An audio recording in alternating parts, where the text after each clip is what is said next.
Ce mercredi 12 février, la collaboration KM3net a publié dans Nature une détection historique, le neutrino le plus énergétique jamais observé.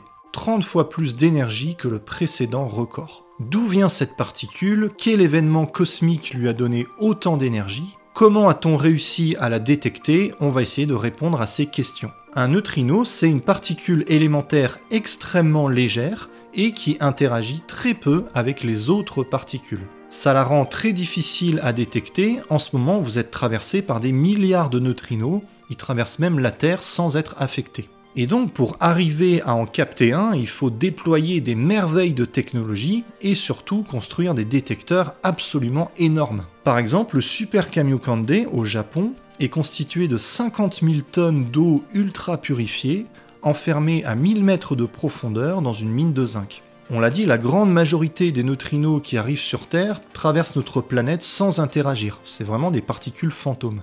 Mais il y a quand même une petite probabilité de collision, et donc de temps en temps, un neutrino va percuter un noyau d'oxygène dans le réservoir d'eau du Super Kamiokande. L'interaction va donner naissance à un muon très énergétique et donc très rapide. Un muon, c'est une particule qui ressemble à l'électron, mais en beaucoup plus massif. La vitesse du muon va nous intéresser.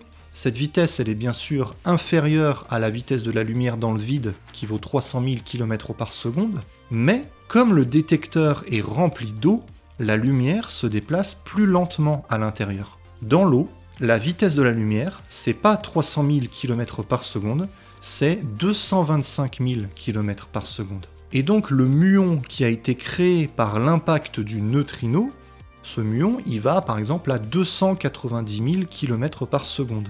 C'est inférieur à la vitesse de la lumière dans le vide, mais c'est supérieur à la vitesse de la lumière dans l'eau.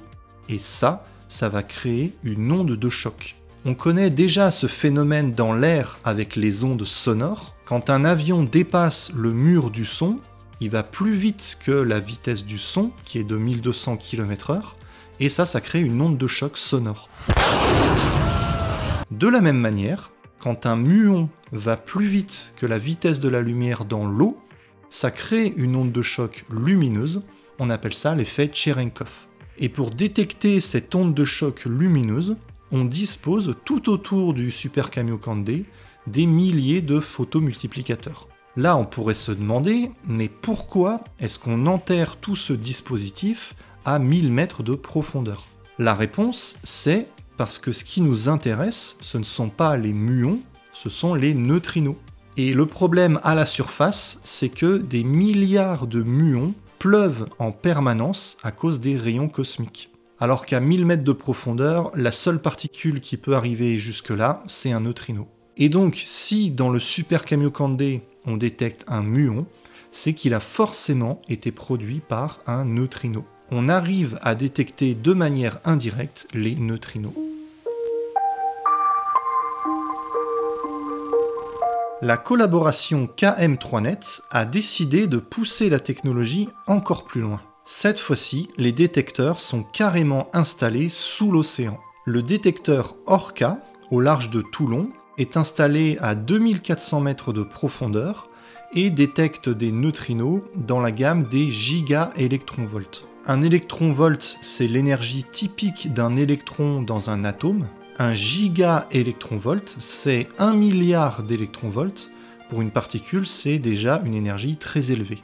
La collaboration a installé un deuxième détecteur, Arca, cette fois-ci au large de la Sicile, et à 3400 mètres de profondeur. Les détecteurs sont plus espacés que pour Orca. Des lignes de 700 mètres de haut ont été installées à 90 mètres les unes des autres. Et sur chaque ligne, vous avez plein de modules avec des photomultiplicateurs dessus. Tout ça, c'est une sorte de télescope avec un volume d'1 km3. KM3net, ça veut dire kilomètre cube neutrino télescope. Il est moins précis que Orca pour mesurer les propriétés des neutrinos, par exemple leur masse, mais il peut faire des détections à plus haute énergie. On l'a dit, un gigaélectronvolt, c'est 1 milliard d'électronvolts, un téraélectronvolt, c'est 1000 milliards, un pétaélectronvolt, c'est 1 million de milliards, et il y a 2 ans, Arca a détecté un neutrino de 220 péta-électronvolts, 220 millions de milliards d'électronvolts. Depuis 2 ans, les scientifiques du projet travaillent d'arrache-pied pour confirmer et préciser la découverte, et depuis mercredi, c'est officiel, c'est de loin le neutrino avec le plus d'énergie qu'on ait jamais détecté. Voilà ce qui s'est passé. Le neutrino venu de l'espace a percuté une molécule d'eau. Le neutrino a alors disparu en donnant naissance à un muon à très grande vitesse. Et quand le muon s'est propagé dans l'eau, il a créé une onde de choc lumineuse, le fameux effet Cherenkov qui a été détecté par toute la série de capteurs optiques. Voilà à quoi ressemblent les capteurs, ils sont assez gros et il y en a plusieurs milliers. En étudiant les caractéristiques de la détection et après beaucoup de calculs, les chercheurs ont pu estimer l'énergie du neutrino et également sa direction.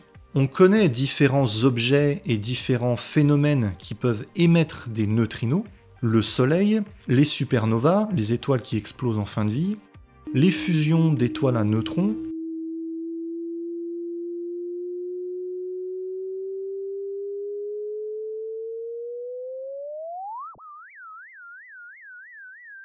mais en reconstituant la trajectoire de la particule, les chercheurs se sont vite rendus compte qu'elle ne venait pas de notre galaxie. Elle a forcément été créée par un processus très énergétique situé à grande distance. On a représenté sur cette image une carte du ciel dans la direction détectée. L'étoile rouge au centre, c'est la provenance du neutrino, et sur des angles de quelques degrés autour, sont indiquées les sources énergétiques connues.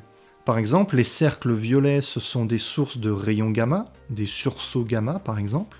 Les carrés bleus, des sources de rayons X. La petite croix orange, c'est un blazar, c'est un noyau de galaxie très compact qui nous bombarde d'ondes radio. Malgré d'intenses recherches dans toutes les galaxies qu'on connaît situées dans cette direction, on n'a détecté aucune supernova, aucune fusion d'étoiles à neutrons ou de trous noirs, aucun sursaut gamma qui pourrait faire l'affaire.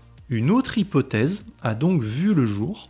Peut-être qu'on vient de détecter le premier neutrino cosmogénique. Cosmogénique, ça veut dire généré dans le cosmos, et donc loin des sources habituelles telles que les supernovas. Tout l'univers baigne dans un rayonnement à basse fréquence, c'est le fond diffus cosmologique, c'est la lumière du Big Bang qui a perdu de l'énergie après des milliards d'années. Il se pourrait qu'un rayon cosmique, un proton ultra rapide par exemple, ait interagi avec ce fond diffus pour créer notre neutrino ultra énergétique. C'est une nouvelle ère de l'astronomie qui vient de s'ouvrir parce que les neutrinos sont de parfaits messagers cosmiques. Ils interagissent peu avec la matière et peuvent donc voyager sur de très grandes distances.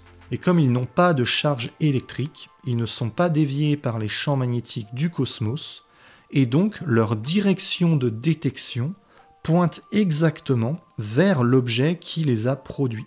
Plus on détectera de neutrinos, et plus on en apprendra sur notre univers. On avait déjà parlé des neutrinos sur la chaîne, vous pouvez aller voir la vidéo pour compléter si ça vous intéresse. Si ça vous a plu, abonnez-vous et mettez un pouce vers le haut. Merci aux tipeurs et à bientôt sur Livre et Science.